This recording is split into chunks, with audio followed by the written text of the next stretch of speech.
ગુજરાત કોણે બનાવ્યું છે? કારણ કે એક બાદ એક કૌભાંડો સામે આવી રહ્યા છે। આ ભૂપેન્દ્રસિંહ ઝાલાના કૌભાંડની વાત થઈ, પરંતુ એક ખ્યાતિ કાંડ કે જેને લોકોના જીવ લઈ લીધા હતા નુપુર, હવે કાર્યવાહી થઈ રહી છે ડોક્ટર્સ પર ને સંચાલકો પર। ડોક્ટર્સ ને સંચાલક એટલે સીઈઓ ઉપર, કારણ કે મુખ્ય સંચાલકો તો ફરાર છે। ચિરાગને ઝડપી પાડવામાં આવ્યો અને વજીરાણીનું લાયસન્સ પણ સસ્પેન્ડ કરવામાં આવ્યું છે। હિરેન મારી સાથે જોડાયા છે।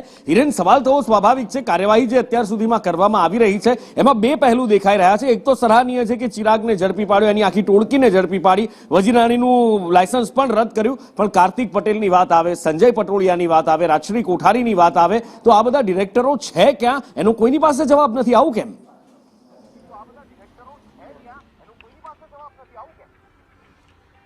તો સ્વાભાવિક રીતે અને આ તમામ ઘટનાઓ અને આ કેસો પાછળ જવાબદાર કોઈ હોય તો એક આરોગ્ય વિભાગ છે, કારણ કે આ તમામ લોકો જ્યાંથી ભાગ્યા હતા એ આરોગ્ય વિભાગની મિટિંગમાંથી એમને માહિતી મળી હતી જ્યારે આ ખ્યાતિકાંડ થયો, અને એ જ દિવસે આ લોકોના જવાબ માટે અથવા તો ખુલાસા માટે જ્યારે આરોગ્ય વિભાગની બેઠક ગાંધીનગર મળી અને આ લોકોને એમાં બોલાવવામાં આવ્યા હતા, એ જ વખતે સૂત્રો કહી રહ્યા છે કે આરોગ્ય વિભાગની બેઠકમાં આરોગ્ય વિભાગના અધિકારીઓએ જ કહ્યું હતું કે તમારી સામે આ કેસની અંદર અમે ફરિયાદ નોંધી રહ્યા છીએ, અને આ ફરિયાદ નોંધવાની વાત આવતાની સાથે જ ત્યાંથી જ આ તમામ લોકોએ ભાગવા માટેની વ્યવસ્થા કરી દીધી હતી અને ત્યાંથી આ લોકો ભાગ્યા હતા, એ પ્રકારની સૂત્રો પાસેથી માહિતી મળી રહી છે।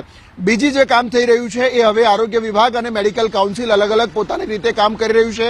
એક પીએમજેએવાયમાંથી આ હોસ્પિટલને સસ્પેન્ડ કરી અને 3 લાખ જેટલા બિલ હોલ્ડ કરવામાં આવ્યા છે। તો ગુજરાત મેડિકલ કાઉન્સિલે પણ જે પત્ર નોટિસ મોકલી હતી એ નોટિસનો જવાબ યોગ્ય બેંક જે હોસ્પિટલ છે હોસ્પિટલ દ્વારા અને ડોક્ટર દ્વારા પણ નથી આપવામાં આવ્યો, અને એટલા જ માટે એમને દોષી ગણી 3 વર્ષ માટે ડોક્ટર વજીરાણીનું લાયસન્સ છે તે સસ્પેન્ડ કરવામાં આવ્યું છે। આ લાયસન્સમાં માત્ર કાર્ડિયોલોજી નહીં પરંતુ એની પાસે જે અન્ય ડિગ્રીઓ હતી જેમાં એમબીબીએસ, એમએસ, ડીએનબી સહિત કાર્ડિયોલોજીના તમામ લાયસન્સ છે એ 3 વર્ષ માટે સસ્પેન્ડ કરવાનો આદેશ આ ગુજરાત મેડિકલ કાઉન્સિલ છે એના દ્વારા કરવામાં આવ્યું છે। ન માત્ર 3 વર્ષ કાયમી ધોરણે આ એમનું લાયસન્સ છે તે સસ્પેન્ડ કરવું જોઈએ, કારણ કે 1-2 નહીં પરંતુ હજારો લોકો એવા છે કે જેના હૃદય વગર કામના આ લોકોએ ચીરી નાખ્યા છે। ચલો, મેડિકલ કાઉન્સિલ